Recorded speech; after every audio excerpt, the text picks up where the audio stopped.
When you hear the word cardio, what immediately pops into your head? Hmm. For most people, it's probably, picturing someone just endlessly jogging on a treadmill. Or cycling, yeah. Long, steady, kind of moderate pace stuff. Exactly. That classic low-intensity, long-duration exercise.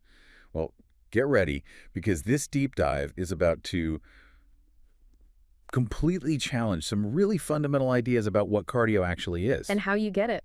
Yeah, and maybe what the most effective way to train for it really looks like. Absolutely. We're tearing down some assumptions today, but really getting into the science of metabolic conditioning. Right. And like you said, it goes way beyond just easy endurance. Our source for this deep dive is it's a deep cut from the CrossFit Journal, penned by Greg Glassman himself. Ah, okay. It's a piece that takes a really hard look at energy systems and training, and it's, surprisingly direct and practical. Okay, so our mission then is to unpack this specific source. We'll break down the foundational science of how your body creates energy, explore this kind of redefined perspective on cardio, and then dive headfirst into some pretty provocative claims. Oh, yeah. Especially about high-intensity training. Exactly. We're going to try and cut through any exercise science jargon and pull out the insights that are really useful for you and maybe quite unexpected. Okay, let's do it. So let's start right at the beginning where the source does. It explains that every single thing your body does, like from blinking to sprinting, gets its energy from one of three biochemical pathways.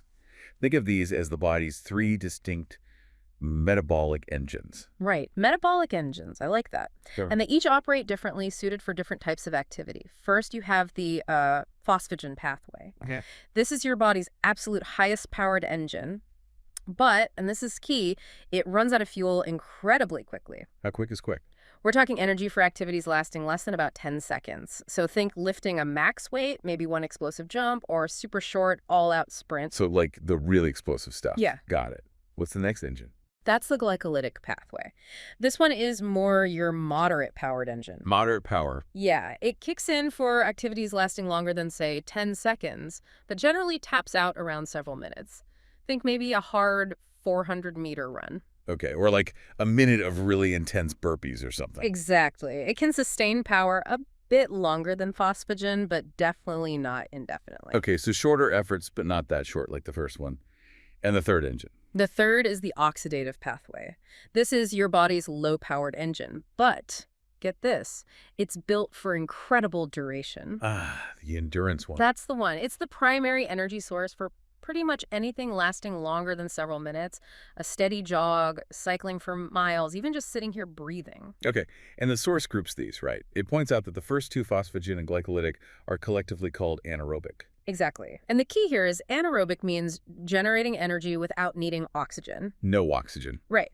The oxidative pathway, on the other hand, absolutely requires oxygen. That makes it aerobic. Okay, aerobic needs oxygen, anaerobic doesn't. Simple enough. Now, the source does acknowledge that the deep science here, involves ATP, ADP, the Krebs cycle, all that complex bioenergetics stuff. Yeah, I remember that from biology class. Vaguely. Right. But it makes a point of saying you don't need a PhD in biochemistry to grasp the practical side. Yeah, good. No, the author deliberately simplifies it. The goal isn't for you to be able to, draw the Krebs cycle from memory. Okay. It's more about understanding how these engines work from a training perspective. Yeah. It's like understanding how to drive a race car really well versus being able to strip down and rebuild the engine itself. Yeah, you need the race car driver's sense, not the mechanic. Exactly. That's the analogy they use. That's helpful. And simplifying things even further, the source kind of boils down the fundamental difference between anaerobic and aerobic exercise to one core concept. Yeah. Sustainability. Precisely. Anaerobic exercise is, by its very nature, metabolically unsustainable. Meaning you just can't keep up a maximal or near maximal effort for very long. The fuel runs out or, byproducts build up that make you stop. Generally, efforts of 2 minutes or less, that's anaerobic territory. Whereas aerobic exercise is sustainable. You can maintain that lower power output, powered by the oxidative system with oxygen for a really long time. Right. Any effort lasting significantly longer than several minutes is primarily aerobic. And this directly illustrates that inverse relationship the source emphasizes. Which The higher the power or intensity of an activity, the shorter the duration you can possibly sustain it. Which, if you think about it, is just common sense, isn't it? Totally. You can't run at your 100-meter sprint pace for even half a mile, let alone a marathon. Exactly. High power equals short duration. Low power allows for long duration. It's a fundamental trade-off built into how our bodies use these energy systems. Okay, and this is where the source starts dropping some real bombshells, challenging pretty much everything many of us have been told about exercise. Yeah, it makes some incredibly strong claims about anaerobic exercise. Claims that really question the conventional wisdom, right? That idea that steady-state aerobic work is always the ultimate goal for health. Absolutely. Let's start with heart health. We're constantly told that traditional cardio is the key to a healthy heart. Jogging, cycling. Right. But the source claims there is compelling evidence that anaerobic exercise is at least as heart protective as aerobic exercise. Wow. At least as protective. That's a big statement. Yeah. It suggests that those short, intense bursts, the kind that leave you breathless super quickly, could be providing equivalent.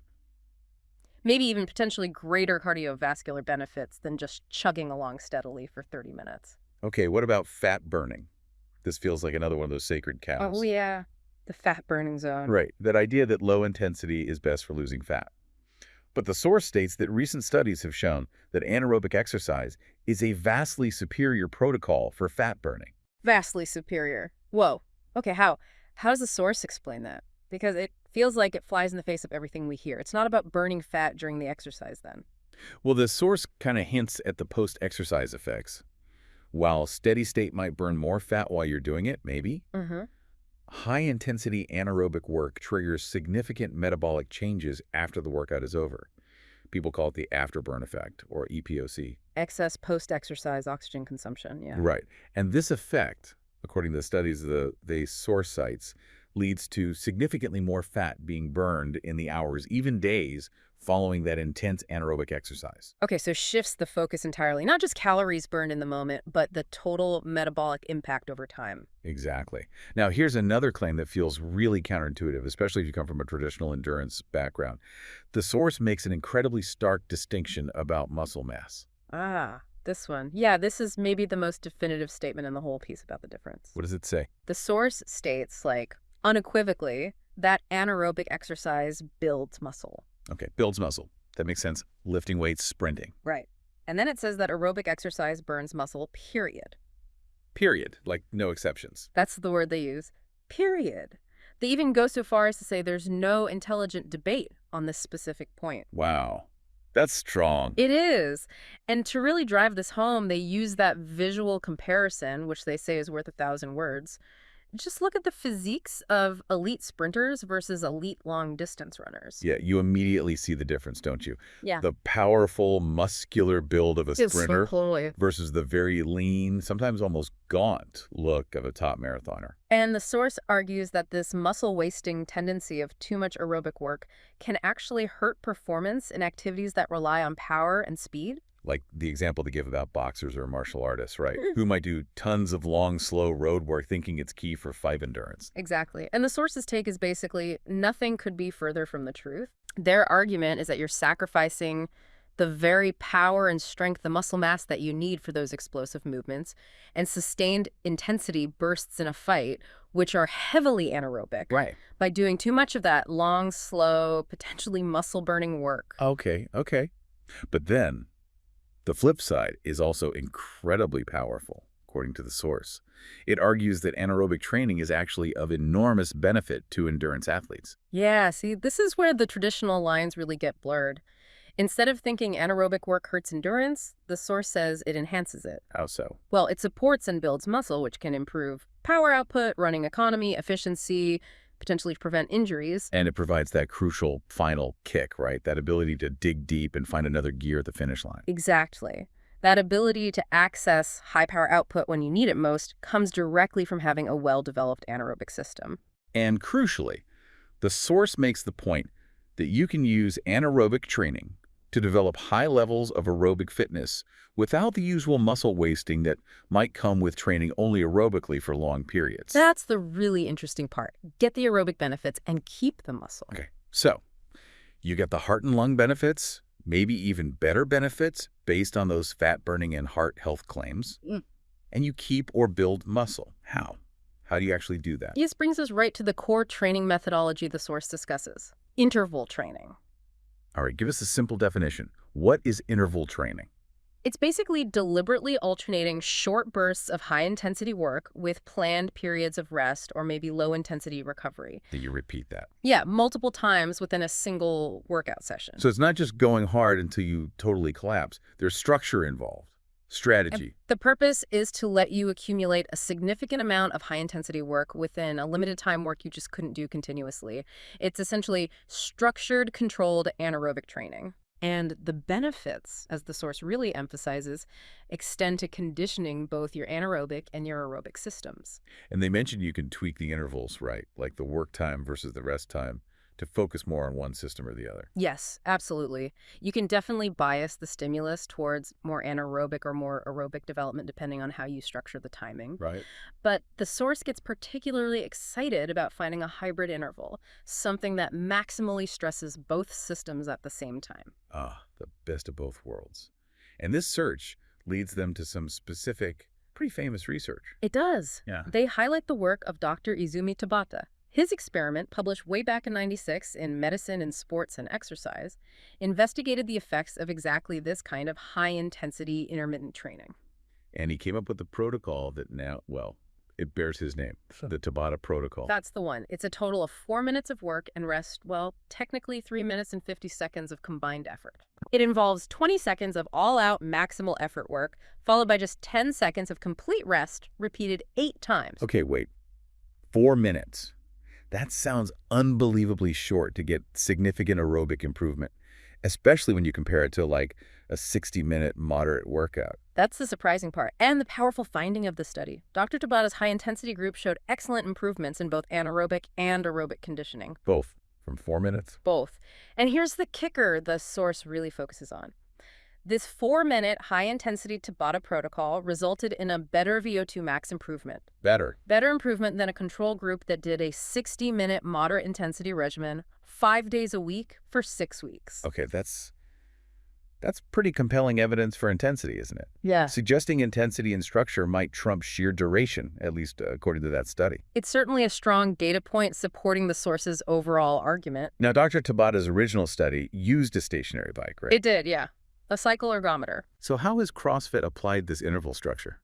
Did they just stick to bikes? Oh, no. They've experimented extensively with applying that 20 seconds on, 10 seconds off for 8 rounds format to a huge range of functional movements. Like what? Well, a favorite they mention is the Tabata squat, just air squats. You do as many as you possibly can for 20 seconds, rest 10 seconds, repeat 8 times. Okay. How do you even score something like that? It sounds brutal. It is.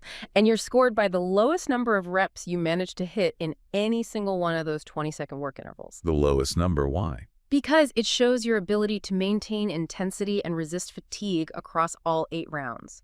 The source claims this simple drill is an incredibly potent test and developer of elite athletic capacity. They found performance on it strongly predicts overall fitness. Interesting. And they describe a more complex version too, don't they? Yes, what they call a multi-exercise Tabata workout. You might go through several different exercises, maybe the rower, then squats, pull-ups, sit-ups, push-ups, Right. doing the full 20 on 10 off for 8 rounds for each exercise. Oh, wow. So 8 rounds of rower, rest a minute, 8 rounds of squats, rest a minute. Exactly. With maybe a minute's break between moving to the next exercise station. And the final score is the sum of your lowest reps or lowest calories on the rower from each individual exercise's Tabata set. Your weakest links added up. Okay, how does the source describe what these workouts actually feel like? Are they just hard? They're definitely described as extremely demanding, surprisingly potent, and yeah, quite painful. Sounds about right. The source really encourages you, the listener, to actually try them to feel the effect yourself. They suggest experimenting with different intervals, different movements, and really finding the ones you find most challenging. Because those are the ones that drive the most adaptation. That's the idea. Those really tough intervals are likely where you'll make the most significant gains. Okay, now the source briefly brings in the work of another expert, Dr. Steven Seiler. He's pretty well known for research on interval training, especially in endurance athletes. Yes, exactly. And they use Seiler's concept of different waves of adaptation to kind of further bolster their argument against doing too much steady state work. Okay, waves of adaptation. What's this third way of adaptation the source talks about? Well, Saylor discusses how training creates adaptations at different levels. The source focuses on this idea that third wave adaptations are highly specific to the modality you're training, Right. Yeah. meaning like the very specific muscular and neurological changes you get from logging thousands and thousands of miles running or cycling. Okay. The source interprets these third wave adaptations as primarily enhancing performance within that specific activity, making you a more efficient runner, for example, rather than significantly boosting your overall cardiovascular or respiratory capacity beyond a certain point. Ah, okay. So they're less about getting a healthier heart and lungs in general and more about just becoming a better runner or a better cyclist? Precisely, according to the source's interpretation. And here's the key twist, the way the source uses this. They take Dr. Seiler's observation that maybe intense intervals don't produce these highly specific modality-dependent third-wave adaptations as much, Yeah. and they see that as a terrific rationale for avoiding excessive steady-state aerobic work. Wait, that still feels counterintuitive. Why would you avoid getting really, really good and efficient at one specific thing, especially if you're an endurance athlete? Well, the source's argument, based on their interpretation, is that by not getting stuck in just one modality and chasing those super specific third wave adaptations, you actually free yourself up Free yourself up for what? to continually stimulate and maximize the more fundamental first and second wave adaptations, the core cardiovascular and respiratory improvements using a wide range of varied protocols and movements. Their suspicion is that this broad, varied stimulus leads to a more robust, more generally applicable cardiovascular fitness that isn't just limited to performing well in one single activity. Okay, I think I'm following that logic, even if it's different. So bringing it all together then, what's the core position of the CrossFit methodology on metabolic conditioning, as laid out in the source? It's fundamentally about challenging two really deeply ingrained beliefs. First, the idea that extended low-intensity endurance efforts are the optimal way to get cardiovascular benefit. The source calls that ridiculous. Strong word again. Yep. And second, the idea that only specific activities like running or cycling count as good cardio, while other incredibly demanding high-exertion workouts like kettlebell swings or a tough metabolic circuit done at the same level of effort somehow don't count. That's also dismissed. Right. If you're working just as hard, heart rate just as high, why wouldn't it count? Exactly. So the two core tenets of the CrossFit position presented here are, one, anaerobic training can achieve or maybe even surpass the aerobic benefits you get from traditional endurance training. And two, using metabolic training with a constantly varying and mixed palette of exercises avoids that deep specificity. And this approach leads to more significant gains in those fundamental first-wave cardiovascular respiratory adaptations. Plus, you get increased functional strength. And the source offers some pretty compelling examples to back this up, right? Yeah. What they call the clincher. Yes, the observation that CrossFit athletes have shown improved endurance performance. Without doing tons of endurance Yes, training. exactly, without necessarily doing the traditional long, slow distance stuff. And citing clinical trials where their high-intensity, varied regimen produced endurance improvements that rivaled those from programs that were solely focused on traditional endurance work. They even used a specific real-world example, didn't they? They did. They mentioned some Florida police training programs where implementing a CrossFit-based approach apparently resulted in better distance run times for the officers compared to their previous training programs, which were largely just, well, distance running.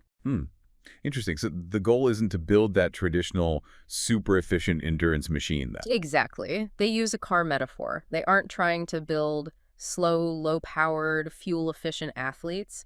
Think of a car that gets like 100 miles to the gallon but has no pickup. Right. They're aiming for powerful, fast athletes. Maybe more like a sports car. It might not sip fuel, but it's built for speed, power, and broad capability across different demands. Okay. And the final, really bold assertion from the source is that athletes who train predominantly through anaerobic pathways, using a wide range of intervals and modalities, possess at least the cardiovascular and aerobic fitness of athletes who focus solely on traditional endurance training. at least. Wow.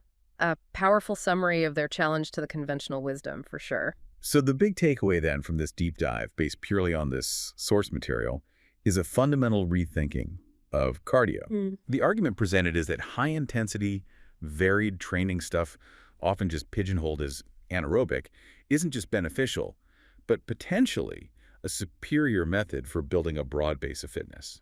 That includes robust aerobic capacity. Yeah, strong aerobic capacity. All while preserving or even building muscle mass, which is something the source claims excessive traditional endurance work doesn't do or even hinders. It really pushes you, the listener, to question whether just logging endless low-intensity miles is the only way or even the best way to achieve your health and fitness goals, or if there are potentially more efficient, more potent pathways available. Which leaves us with this provocative thought straight from the source material for you to consider. If short, intense bursts and constantly varied movements can potentially build the cardiovascular fitness of traditional endurance work and provide other significant benefits like muscle building and maybe superior fat burning, does the traditional long, slow cardio model still hold up as the most effective or maybe the most efficient approach for overall fitness and health goals for most people? Or is there perhaps a better way to build a truly capable engine? Something to really mull over as you think about your own training approach.